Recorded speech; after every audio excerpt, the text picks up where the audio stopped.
Bonjour à toutes et à tous, ravi de vous compter parmi nous aujourd'hui pour aborder ce sujet qui me tient à cœur, qui est de plus en plus important au sein des différentes sociétés, qui est cet aspect de pouvoir comment démocratiser l'accès à la donnée. J'ai le plaisir aujourd'hui d'être accompagné par Anthony Gianastasio, qui est Head of Analytics chez Digital Virgo, et moi-même David Belliot, qui est en charge de la partie France et Europe du Sud chez Looker et Google Cloud. Au niveau de l'agenda et pour tout ce qui est questions pendant la présentation, vous êtes en mesure de poser des questions en bas à droite et on se fera un plaisir d'y répondre à la suite de cette présentation. Pour vous donner un peu d'historique sur Looker, la philosophie qu'on a sur cette problématique qu'on va aborder aujourd'hui, je vais d'abord prendre la parole et ensuite on aura le plaisir d'entendre Anthony sur le cas d'usage et l'expérience, le retour d'expérience de Digital Virgo sur ce sujet. Looker, une société qui est sur le marché depuis 8-9 ans, qui aujourd'hui est complètement intégrée à Google Cloud. On a toujours eu cette mission en fait de donner à tous les moyens de prendre des meilleures décisions avec la donnée, grâce à une utilisation plus intelligente des données que vous récupérez, que vous récoltez. On le fait aujourd'hui avec plus de 2000 clients et avec un écosystème de partenaires, comme vous voyez, que ce soit du Google Cloud, Amazon, pour permettre vraiment à tout type d'entreprise sur n'importe quelle infrastructure de pouvoir tirer un maximum de profit des données qui sont collectées de manière journalière, hebdomadaire, et d'en tirer des insights. Le besoin en fait d'améliorer l'expérience client et la transformation numérique au sein de différentes entreprises a été un des facteurs de croissance de Looker parce que du fait de la possibilité de fournir des informations au bon moment, aux bonnes personnes à travers les différents départements. Par rapport à la vision du marché et des analystes sur ce sujet, on voit en fait qu'il y a une transformation et un changement au niveau des investissements qui va se faire, qui est une des priorités pour les directeurs technologiques, qui est de passer à une approche un peu plus archaïque de l'utilisation de la partie reporting, la partie data, vers une approche qui va être plus intégrée directement à des analytiques, des activités commerciales, aux solutions numériques, qui vont amener des bénéfices par rapport à l'expérience client, par rapport à l'avantage concurrentiel sur le marché. Et c'est une des transformations, une des approches que Forrester met en avant sur justement comment ces sociétés qui avancent avec la donnée sont positionnées sur le marché par rapport à tout ça. Et en fait, il s'agit vraiment d'approfondir l'idée de l'intelligence, de la business intelligence et de la faire entrer dans l'expérience moderne à travers que ce soit améliorer les connaissances des collaborateurs, mais aussi optimiser tout ce qui peut être opérationnel et bien sûr générer des sources de revenus complémentaires. La manière en fait que Looker a mis en place depuis le départ, c'est vraiment cette notion de démocratisation de la donnée par le biais déjà au niveau de l'architecture sur l'approche in-database qui permet à nos clients de profiter de toute la puissance et des performances des nouvelles bases de données à disposition aujourd'hui du type Snowflake, Redshift, BigQuery. Cette notion de pouvoir avoir des utilisateurs métiers qui n'ont pas de connaissances techniques, qui vont pouvoir eux-mêmes aller créer des rapports et tableaux de bord et répondre eux-mêmes à leurs questions sans avoir à passer par l'équipe analytique à chaque fois. Un des autres points qu'on met en avant et qui est important et qui, je pense, va résonner sur beaucoup de personnes sur ce webinaire, c'est une notion de problème de gouvernance de la donnée qu'on rencontre chez beaucoup de sociétés avec qui on discute, sur le principe où Looker va permettre de mettre en place cette couche de gouvernance à travers l'ensemble de la société. C'est-à-dire que vous allez définir une seule fois les indicateurs, les métriques qui sont importantes, la relation entre les différentes données, mais aussi du coup permettre de créer ces expériences de données à travers différents canaux. Le premier qu'on voit le plus souvent et qui est le plus utilisé, ça va être l'approche de BI moderne, où vraiment c'est une notion par exemple comme Sunrun qui a la volonté de donner le plein pouvoir à ses utilisateurs métiers, de pouvoir créer eux-mêmes leur rapport et tableau de bord, pour avoir une visibilité vraiment à 360 de ce qui se passe sur la partie commerciale, la partie service client, et ainsi de suite. L'autre expérience de données qu'on met en avant et qu'on permet de créer et qui s'aligne en fait un peu plus avec la tendance analytique que Gartner voit sur l'année 2020-2021, c'est une notion en fait d'obsolescence entre guillemets du dashboard classique. C'est-à-dire qu'aujourd'hui, l'idée c'est de pouvoir amener la donnée où les utilisateurs de métier sont, par le biais de pouvoir intégrer, embarquer la partie analytique dans vos applications métiers du type Salesforce comme Stripe le fait, mais aussi être beaucoup plus transparent avec vos clients finaux et mettre à disposition cette donnée dans un portail, dans une application que vous leur fournissez. Un des autres types d'expériences de données qu'on voit de plus en plus arriver, c'est toute la perte de temps qui a pu être mise en place auparavant sur les process manuels. L'approche API de Looker, c'est l'approche de pouvoir directement accéder au niveau de granularité de la donnée dans la base, permet aussi d'automatiser des actions qui aujourd'hui étaient faites manuellement. L'exemple de SalesLoft pour réduire en fait la perte de clients, mis en place des campagnes automatiques d'email par rapport à un critère défini dans Looker, qui automatiquement faisait partir les emails à l'équipe Customer Success, à l'équipe à l'équipe commerciale. Il y a d'autres cas d'usage qu'on voit de plus en plus mis en place, qui sont par exemple au niveau des dépenses digitales. Comment on peut vraiment monitorer au mieux les performances d'une campagne AdWords, par exemple, et définir que si cette campagne ne performe pas comme on le souhaite, automatiquement poser ou arrêter cette campagne. Et la quatrième type d'expérience donnée, c'est vraiment créer une application complètement personnalisée et customisée pour les utilisateurs internes, mais aussi pour vos clients finaux. Et c'est vraiment cette approche de data platform que Looker met en avant, et plus qu'un outil de visualisation en lui-même. Donc, sans plus attendre, je vais passer la main à Anthony pour qu'il, du coup, lui-même vous partage son expérience par rapport à tout ça. Donc, bonjour, je suis vraiment ravi d'être là aujourd'hui. C'est la première fois pour moi que je vais présenter un peu voilà, le travail qu'on a fait chez Digital Virgo avec Looker et Google Analytics. Donc, moi, je m'appelle Anthony, je suis responsable Analytics chez Digital Virgo. Donc, j'ai environ 6 ans d'expérience maintenant sur la partie Analytics. J'ai travaillé sur voilà, un ensemble de fonctions. J'ai été voilà, chef de produit, chef de publicité. J'ai travaillé essentiellement sur des fonctions marketing. J'ai un peu un parcours atypique dans le sens où je suis arrivé sur la data en venant du marketing. Donc j'ai toujours voilà, eu vraiment à cœur de faire en sorte que tout ce que je pouvais faire ait une influence sur notre business. Donc ça, c'était quelque chose de fondamental.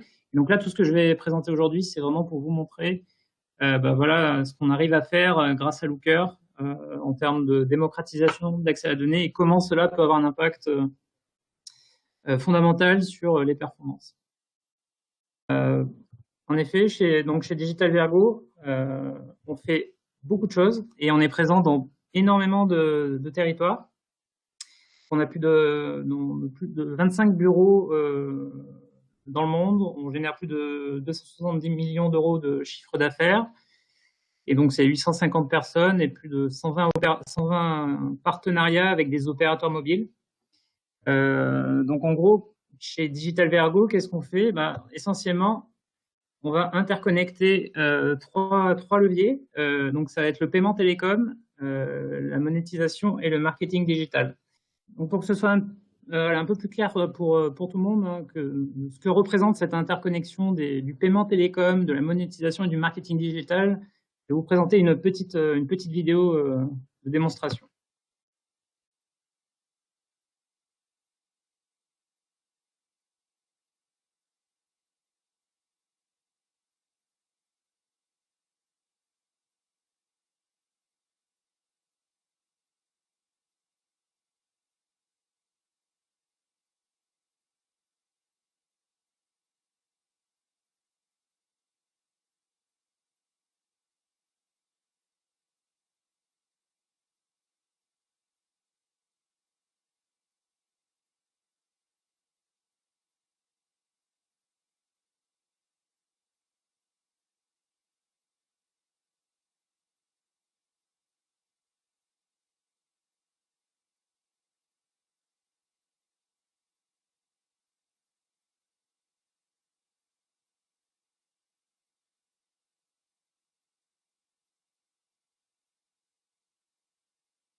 Donc voilà, j'espère que ça vous a permis d'avoir un meilleur éclairage sur ce que voilà représentait notre secteur d'activité. Et donc, comme je mentionnais, tout ce secteur, enfin toute notre activité génère une volumétrie de données assez colossale. Donc, en 2019, c'était plus de 5 milliards de transactions que nous avons processées, 35 000 campagnes marketing, essentiellement sur Google Ads, mais sur voilà plus de 150 plateformes publicitaires.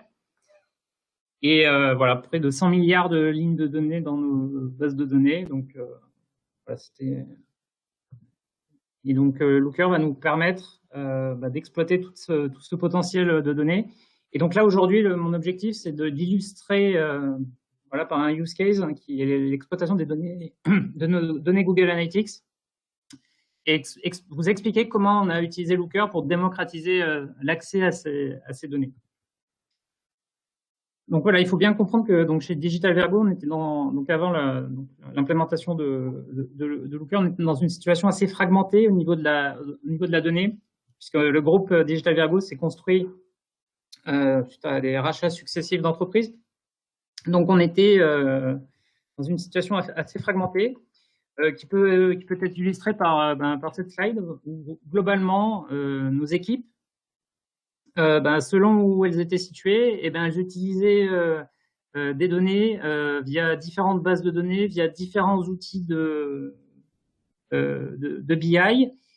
Et donc, tout ça rendait les choses complexes, notamment voilà, pour tout ce qui est collaboration. C'était pas forcément simple pour les équipes de se parler et d'échanger sur, on va dire, un socle de données commun.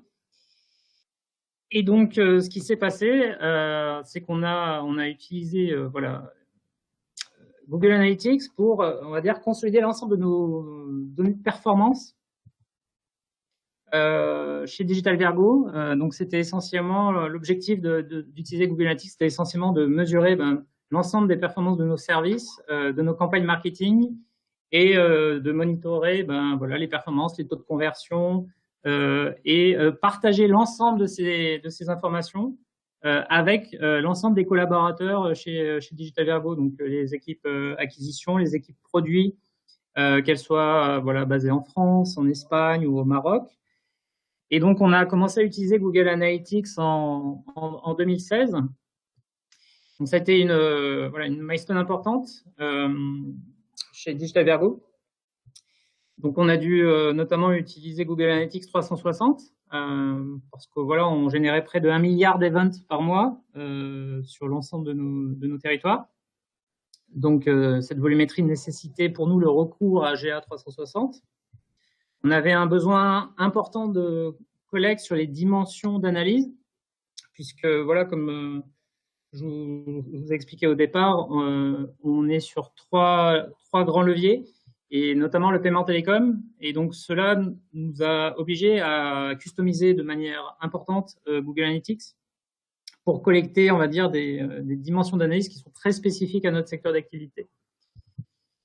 Et on avait également besoin d'une intégration avec la stack programmatique de Google pour nous permettre d'exploiter nos audiences publicitaires. Donc, ce changement, ça a été une vraie disruption, puisque du coup, on avait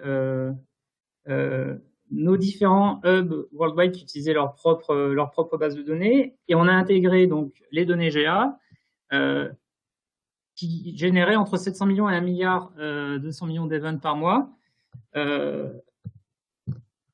qui nous a permis également d'utiliser BigQuery et le streaming, puisque Google a intégré le streaming BigQuery en 2018. Donc ça nous a permis d'avoir de nouvelles opportunités sur l'utilisation de ces données analytics, notamment sur des systèmes de monitoring en quasi temps réel, sur les monitoring des performances par opérateur, par pays, par service, etc. Mais voilà, le problème qu'on a rencontré à ce moment-là, c'était de dire, voilà, le problème, c'est que la donnée, elle est dans l'interface Google Analytics. Et donc, l'interface Google Analytics, c'est bien, mais c'est compliqué à utiliser. C'est pas accessible pour tout le monde. Ça nécessite quand même, voilà, un certain apprentissage. Et typiquement, on peut pas avoir 200 web analystes dans l'entreprise. Donc, on s'est vite retrouvé devant cette problématique de dire, bah voilà, on a toutes ces données-là, comment je fais en sorte que ces données deviennent facilement accessibles et comment je fais en sorte de la mettre devant les utilisateurs pour qu'ils l'utilisent vraiment au day-to-day. Et donc, c'est là que Looker entre en ligne de compte. Donc l'intégration des données GA 360 a créé un nouveau silo de données extrêmement important pour Digital Ergo, puisqu'on s'est retrouvé avec donc plus de 400 propriétés analytics qui streamaient en temps réel les données dans BigQuery, dans près de 40 datasets. Et donc là, on avait voilà, une vraie disruption parce que du coup, il nous manquait l'outil qui nous permettait d'aller exploiter l'ensemble de ces données. Parce que c'était vraiment véritablement la première source de données commune à l'ensemble de nos pays. Et donc, c'est là que Looker est rentré en jeu pour nous permettre justement d'exploiter tout le potentiel de ces données GA et les mettre en avant de nos utilisateurs. Parce que du coup, avant Looker, on a eu une phase entre la mise en place de GA 360, l'intégration des données, etc. On a eu cette phase où beaucoup de gens avaient beaucoup de questions sur tout ce qui se passait dans GA, puisque, comme je vous le disais, c'était vraiment véritablement la première source de données commune dans le groupe Digital Ergo. Et par conséquent, on se retrouvait avec l'essentiel des personnes de l'équipe acquisition, des équipes produits, qui avaient des questions parfois un peu complexes. Et du coup, ils venaient généralement voir soit moi, soit mon équipe pour nous dire, je voudrais cette question-là. Et donc la réponse qu'on avait, vu qu'on n'avait que BigQuery et rien d'autre, c'était je vais faire l'analyse et je reviens vers toi dans 1 jour, 10 jours, en fonction de nos priorités. Donc c'est vrai que c'était pas franchement satisfaisant comme process. Et donc c'est là qu'on a véritablement trouvé un bénéfice immense à intégrer Looker. Parce que du coup, Looker nous a permis en fait de créer cette interface d'exploration en self-service et de faire en sorte que toutes ces données GA qui sont réparties dans tous ces datasets soient facilement accessibles pour nos utilisateurs. Donc typiquement aujourd'hui chez Digital Ergo, la stack data ressemble à ça. Donc en gros, on a Looker qui parle à la stack Google Marketing Platform via BigQuery. Donc ça, c'est véritablement la première, le premier use case qu'on a mis en place avec Looker pour justement démocratiser l'accès à nos données Google Analytics. Mais au-delà de ce use case-là dont on parle aujourd'hui, on utilise également Looker pour parler à l'ensemble de nos sources de données. Puisque on a globalement 3 grandes familles de sources de données. On a la source de données GA, on a la source publicitaire, les données externes, et on a également les sources internes à Digital Ergo, donc essentiellement nos plateformes de paiement.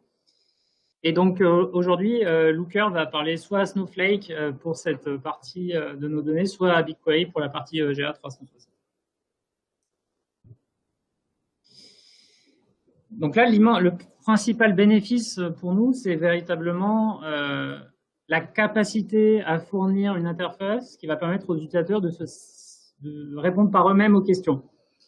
Donc en fait, l'objectif pour nous, c'était justement de construire ces modèles dans Looker via LookML. Donc, on y reviendra tout à l'heure. Et ensuite, de prévoir des sessions de formation auprès des utilisateurs pour leur montrer, le modèle, il reflète les données qu'on a dans Google Analytics, mais on l'a simplifié, on a fait en sorte que ce soit facile à utiliser pour vous, et donc voici comment répondre à vos propres questions via Looker. Et donc on a eu cette phase de mise en place qui a pris environ entre 3 et 6 mois, je dirais.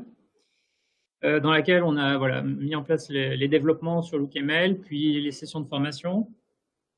Et par la suite, on a pu ouvrir du coup ces modèles aux utilisateurs. Donc comme je l'ai expliqué, principal intérêt de Looker sur nos données analytiques, c'est le fait que ce soit in database. C'est un avantage fondamental parce que, comme je l'ai expliqué tout à l'heure, les données qui sont fournies par Google Analytics dans BigQuery sont streamées en quasi temps réel avec une fréquence une latence d'environ 10-15 minutes. Donc, quand un utilisateur va faire une requête via Looker pour demander des données, j'ai la certitude que ces données seront toujours à jour avec le dernier état. Donc, il n'y a pas d'étape intermédiaire de transformation ou de chargement d'extrait ou de choses dans le genre qui vont ajouter de la latence, on va dire, entre les données qui sont visibles dans les dashboards et les données qui sont affichées dans la base. Donc ça, c'est un avantage certain pour tout ce qui est monitoring, alerting, temps réel sur nos données de performance. Ensuite, on a effectivement la couche de modélisation LookML qui, du coup, nous permet, on va dire, de gouverner nos mesures. Donc, typiquement, dans LookML, on va définir, voilà, qu'est-ce que le taux de conversion. Voilà, c'est en gros mon nombre de transactions sur mes sessions. Mais ça pourrait être autre chose, ça pourrait être mon nombre de transactions sur mon nombre d'utilisateurs. Donc tout cela, on va permettre de gouverner nos dimensions, nos mesures, faire en sorte que les définitions soient bien comprises, adoptées, et surtout faire en sorte que tous les utilisateurs qui demanderont cette mesure, cette dimension, auront bien le bon résultat d'afficher sur leur écran. Donc ça, c'est quelque chose de fondamental parce qu'en général, quand on va proposer du self-service, on a toujours la crainte qu'on tombe dans un autre type de chaos où les utilisateurs finaux pourraient faire des mauvaises manipulations et du coup faire des mauvais calculs et ainsi sortir différents types de mesures. Et donc le troisième du coup bénéfice, c'est vraiment cette interface d'Explore qui nous permet, on va dire, de fournir une véritable application autour de nos données Google Analytics pour nos utilisateurs finaux. Une application qui est plutôt simple à utiliser, puisque globalement, les utilisateurs finaux, tout ce qu'ils ont à faire, c'est du point and click, et ensuite, essentiellement, ça va se manipuler presque comme un fichier Excel, donc c'est assez puissant.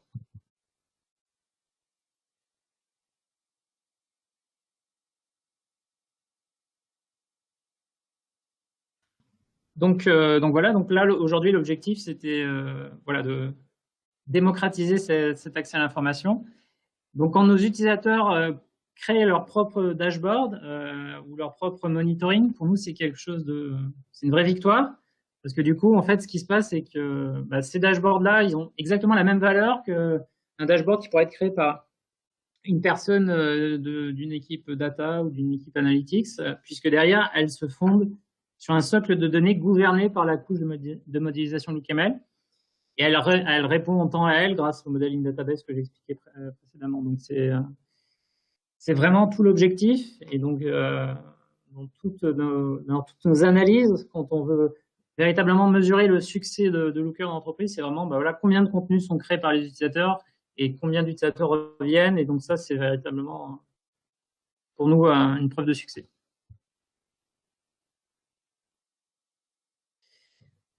Ensuite, pour rentrer un peu plus dans le détail de comment cela se met en place, en fait, c'est assez intéressant parce que tout à l'heure, je parlais d'une période de 3 à 6 mois sur la mise en place. Cette période-là correspond véritablement à tout le workflow de la prise de connaissance de l'outil jusqu'à la prise en main, le fait que les utilisateurs utilisent véritablement l'outil. Parce que du coup, sur le démarrage, c'est quelque chose qui est intéressant, on peut démarrer très très vite sur Looker.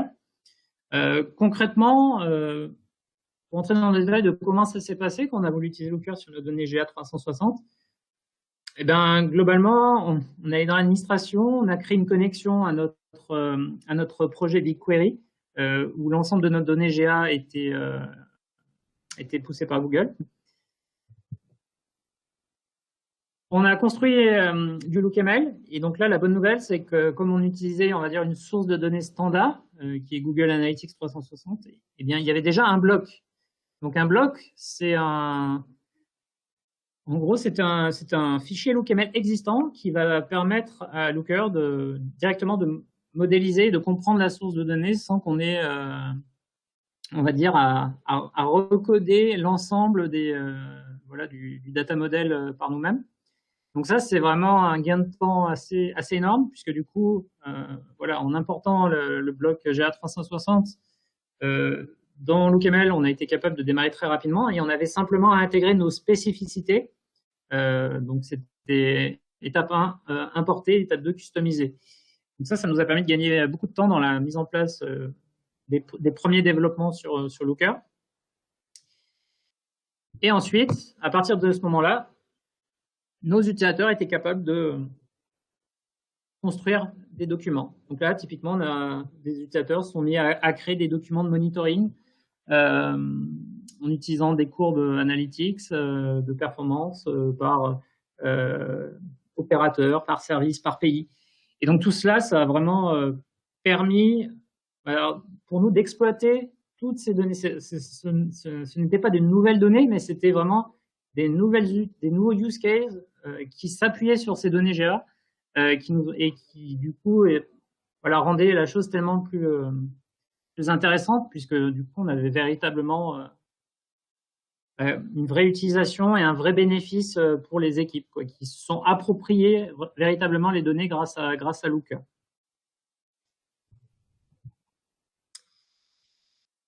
Et donc là, on a beaucoup parlé de GA360, mais tout à l'heure, j'ai mentionné le fait que voilà, Looker était également connecté à l'ensemble de nos sources de données. Donc, une fois qu'on avait fait GA360, une fois qu'on avait fait la formation des utilisateurs et que les utilisateurs s'étaient emparés de la donnée GA360, en fait, ce qu'on a voulu faire, c'est apporter les mêmes fonctionnalités, mais sur l'ensemble de nos sources de données. Et donc, en fait, l'objectif, c'est véritablement de faire en sorte que tous nos utilisateurs, quels qu'ils soient d'une équipe marketing, qu'ils soient même de l'équipe technique, puissent s'approprier Looker pour répondre à leurs problématiques. Donc typiquement, voilà, on va avoir des use cases sur des monitoring de fraude côté marketing. On va avoir des use cases qui sont vraiment pour le coup vraiment techniques sur voilà, nos équipes exploitation. Elles veulent comprendre comment les ressources cloud sont utilisées sur Amazon Web Services. Et du coup, on va utiliser Looker également pour créer des analyses sur l'infrastructure cloud de Digital Virgo et faire en sorte de leur donner la main sur ces données. Et donc, on se retrouve finalement chez Digital Virgo dans une stratégie complètement multi-cloud, puisqu'aujourd'hui, Looker est connecté à la fois donc à BigQuery, à Snowflake et à Amazon Athena pour répondre à l'ensemble de ces problématiques.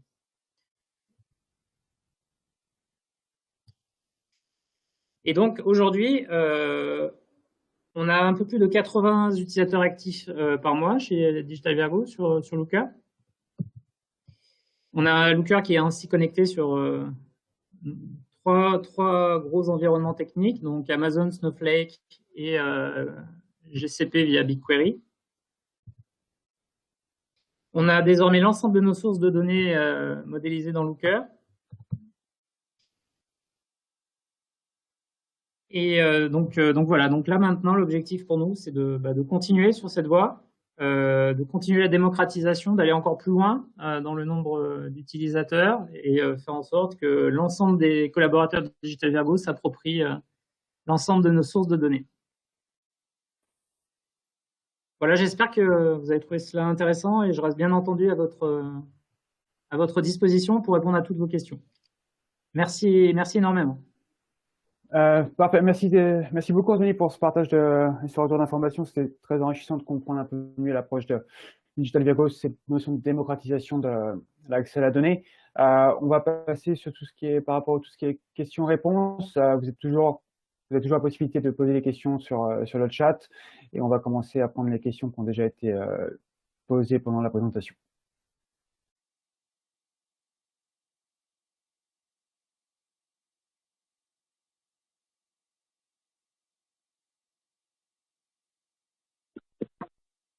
Parfait. Donc, on va pouvoir démarrer avec les questions. Je vois qu'il y en a quand même quelques-unes en attente. Anthony, la première question est pour toi, en fait. C'est sur par rapport à pourquoi utiliser une roll-up alors que vous avez Looker et BigQuery, en fait. Oui. Alors, en fait, l'idée d'utiliser des roll-ups dans notre structure de compte analytics, on a un compte par pays, donc on a une quarantaine de comptes, et une propriété par service. Et donc, dans un pays, on peut avoir entre 5 et 15 services. Et donc, l'objectif de la roll-up, c'était de consolider l'ensemble du trafic d'un pays donné au sein d'une même propriété analytics. Donc, cela avait été fait bien avant l'intégration de Looker.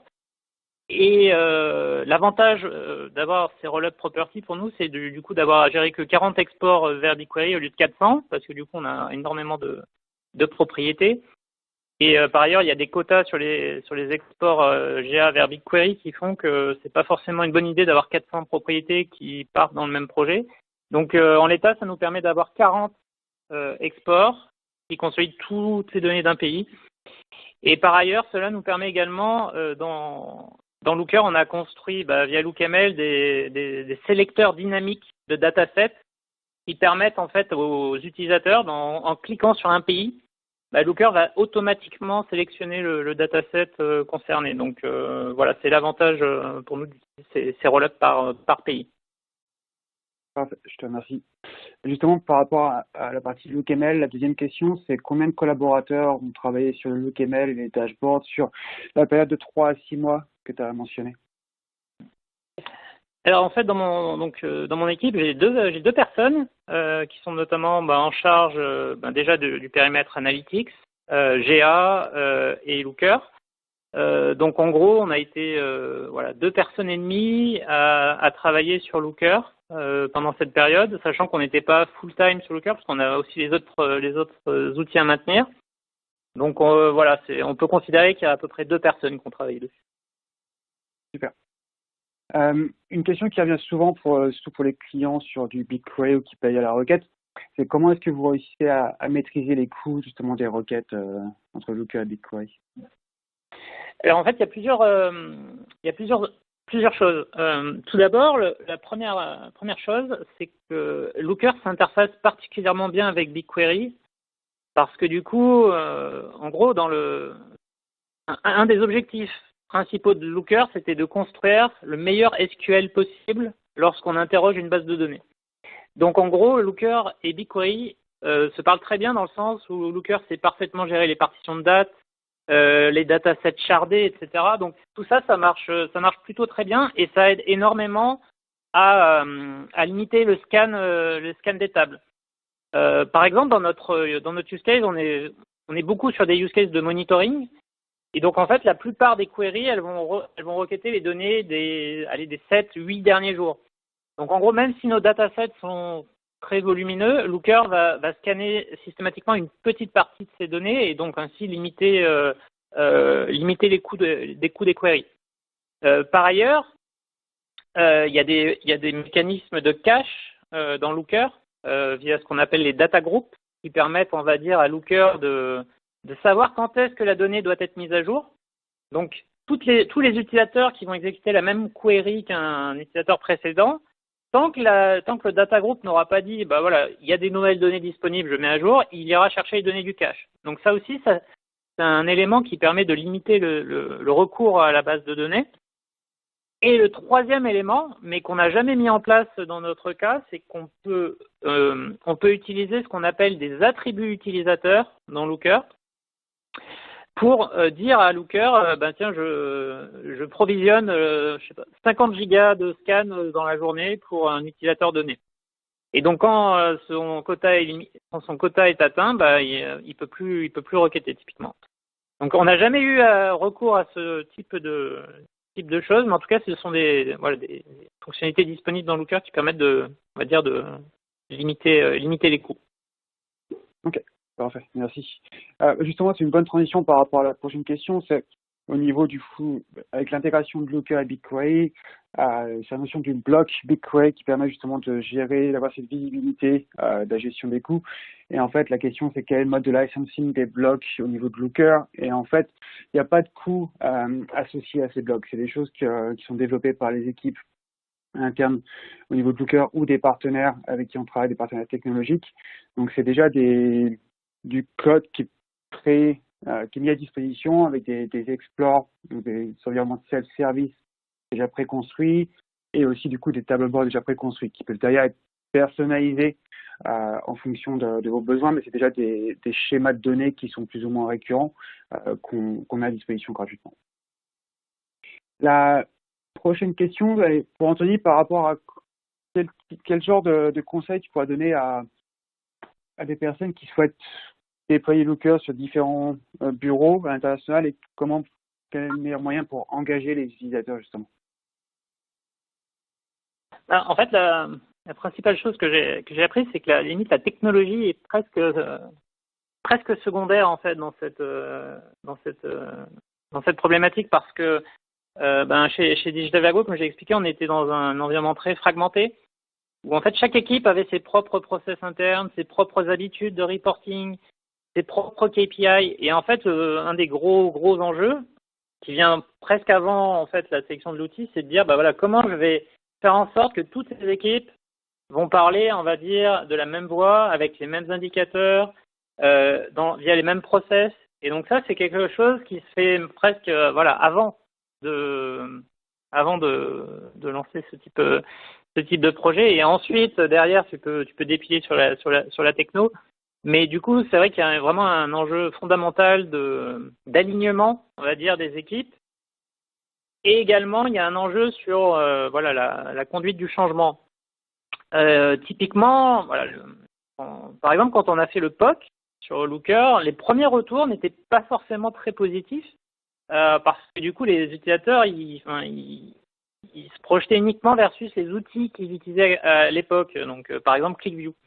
Et c'était assez compliqué de leur dire, tu vas avoir des bénéfices que tu n'avais pas avant, tu vas pouvoir faire tes propres analyses. Et pour eux, c'était pas forcément quelque chose de très parlant. Par contre, le jour où on a trouvé le bon use case, le jour où on a fait tous les trainings, le jour où les gens ont pris conscience des bénéfices et de comment ça s'utilisait et comment c'était simple au final à utiliser, là on a eu vraiment un pic dans l'adoption en fait de la solution. Donc il faut vraiment c'est une grosse part d'humain et une petite part de techno. Ok, je te remercie. Prochaine question est pour toi aussi sur dans le flux de données, les agrégations nécessaires au reporting Looker sont faites à quelle étape? En amont ou bien au moment de charger le reporting Looker? Question justement par rapport aux performances suite à ça. Alors typiquement, on va avoir plusieurs façons de gérer ça. Typiquement sur les données analytics, Looker parle directement aux tables qui sont alimentées par Google dans BigQuery. Parce que l'objectif premier, c'est d'avoir l'exhaustivité du dataset au niveau hit level pour permettre, on va dire, toutes les explorations de données possibles au niveau le plus détaillé. Donc ça, c'est sur la partie Google Analytics BigQuery. Par contre, après, on va avoir potentiellement d'autres types d'explore qui vont s'appuyer sur des tables qui vont être soit agrégées par nos équipes data pour des calculs sur notamment les bases de données de paiement. Donc on va avoir un peu tous les cas de figure. En fait, selon l'objectif de l'explore, si c'est vraiment pour de l'exploration ad hoc de la donnée, on va plutôt avoir tendance à garder le niveau de détail maximal sans forcément préparer d'agrégation. Et par contre, parfois, sur des use cases un peu plus complexes en niveau calcul, sur des calculs de lifetime value, ce genre de choses, là, on va procéder à des agrégations dans Snowflake avant de donner accès à ce dataset à Looker. Parce que l'un des avantages notamment de LookML, c'est que on peut faire beaucoup de transformations avec LookML et sans forcément, voilà, justement avoir recours à cette étape dans le pipeline et la mise en place voilà, d'un job de data intégration. Donc ça aussi, ça fait partie des avantages, on va dire, de Looker, via cette couche de modélisation. Par contre, à certains moments, voilà, on va vouloir peut-être accélérer les choses. Et donc là, c'est là qu'on va dire, bah tiens, là, on va créer, parce qu'on s'aperçoit qu'une analyse est répétée à plusieurs endroits par plusieurs utilisateurs. Alors à ce compte-là, on va vouloir un peu industrialiser la chose. Ok. Donc voilà. Parfait. Je te remercie. Je ne sais pas s'il y a d'autres questions. J'ai pas l'impression. Donc, écoutez, je te remercie, Anthony, de ta participation et ton retour d'expérience ce matin. Et du coup, merci beaucoup. C'était un plaisir de partager avec vous le travail qu'on a mis en place. Et merci beaucoup. Merci à toi et je vous souhaite à tous une bonne journée. Merci, au revoir. Au revoir.